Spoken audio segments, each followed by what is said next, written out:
गुरु प्यारे साध संगत जी, प्यार से कहिए धन्य निरंकार जी। साध संगत जी, दास आप जी सभी संत महात्माओं के चरणों में एक छोटी सी कहानी लेकर आया है। साध संगत जी, बात एक महात्मन की है, बड़ा ही नम्र स्वभाव की, गृहस्थी जीवन में प्रभु परमात्मा की भक्ति में दिन रात लीन रहते थे। साध संगत जी, महात्मा जी कपड़े बुनने का कार्य करते थे, उन्हीं से उसका परिवार का भरण पोषण होता था। सभी प्रेम पूर्वक खुशहाल जीवन व्यतीत कर रहे थे। साध संगत जी, एक दिन की बात है, महात्मा जी बहुत ही अच्छे ढंग से एक जो है चादर का निर्माण किए। बहुत देखने में अच्छा लग रहा था, बहुत ही मजबूती के साथ उनको बनाएं। तो साध संगत जी, जब महात्मा जी उनको बेचने के लिए हाट की तरफ जा रहे थे तो महात्मा जी की पत्नी उनको बोले कि आज तो घर में कोई खाने पीने का सामान भी नहीं बचा हुआ है, कुछ भी नहीं है, थोड़ा राशन का सामान आप उधर से आते वक्त लेते आइएगा। साध संगत जी, महात्मा जी बोले ठीक है प्रभु परमात्मा जो करेंगे।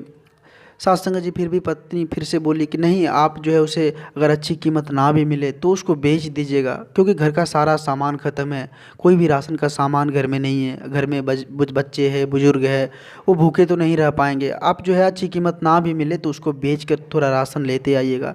साध संगत जी, महात्मा जी बोले ठीक है, प्रभु परमात्मा पर विश्वास रखो। चले गए महात्मा जी साध संगत जी हाट की ओर। जैसे ही हाट की ओर जा रहे थे तो रास्ते में साध संगत जी देखा कि महात्मा जी एक बुजुर्ग व्यक्ति जो है ठंड से कांप रहा था, बहुत ज़्यादा ठंड से कांप रहा था, चिल्ला चिल्ला कर बोल रहा था कि कोई हमें वस्त्र दे दो, कोई हमें चादर दे दो, बहुत ज़्यादा ठंड ठंड लग रही है, ठंड से मर जाएंगे। महात्मा जी तुरंत जो है साध संगत जी उसको चादर दे दिए। अब तो महात्मा जी के पास कुछ भी नहीं बचा बेचने के लिए, करे तो करे क्या, घर का राशन सामान सो भी खरीदना था महात्मा जी को। साध संगत जी, महात्मा जी सब कुछ प्रभु परमात्मा पर छोड़ दिए, जो करेंगे वो सब कुछ अच्छे करेंगे। चले गए, एक पीपल का वृक्ष था, उसके नीचे बैठकर प्रभु परमात्मा की भक्ति करने लगे कि जो करेंगे प्रभु परमात्मा वो ठीक ही करेंगे। साध संगत जी, प्रभु परमात्मा की कृपा तो देखिए, एक साधु के वेश में उनके घर का दरवाज़ा खटखटाया और साध संगत जी पत्नी की आवाज़ उधर से आई कि कौन है। तो बोले मैं सेवक हूँ, मैं राशन पानी जो है महात्मा जी भेजे हैं उनको लेकर आया हूँ।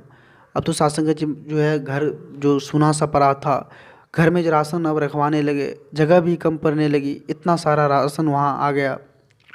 तो साध संगत जी, महात्मा जी की पत्नी उनसे पूछी कि इतना सारा सामान महात्मा जी भेजे हैं, लगता है कोई अच्छे किरदार उसे खरीदे हैं।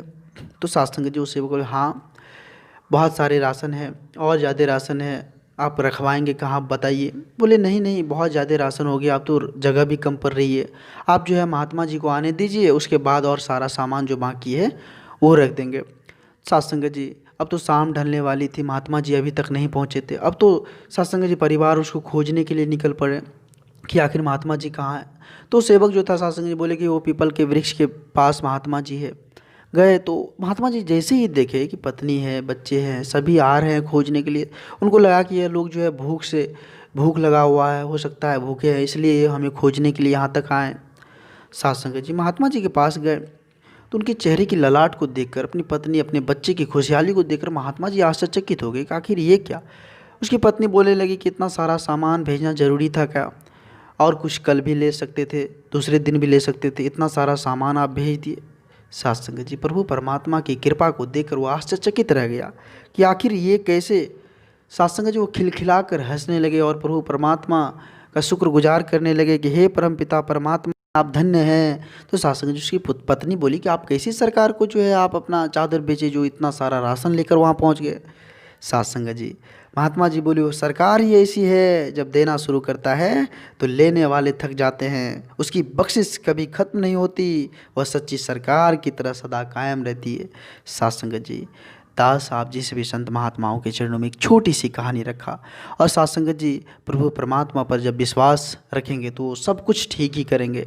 साध संगत जी, दास आप जी सभी संत महात्माओं के चरणों की धूल के समान है और आप जी सभी संत महात्माओं के चरणों में दास छोटी छोटी कहानियाँ लेकर आते रहता है।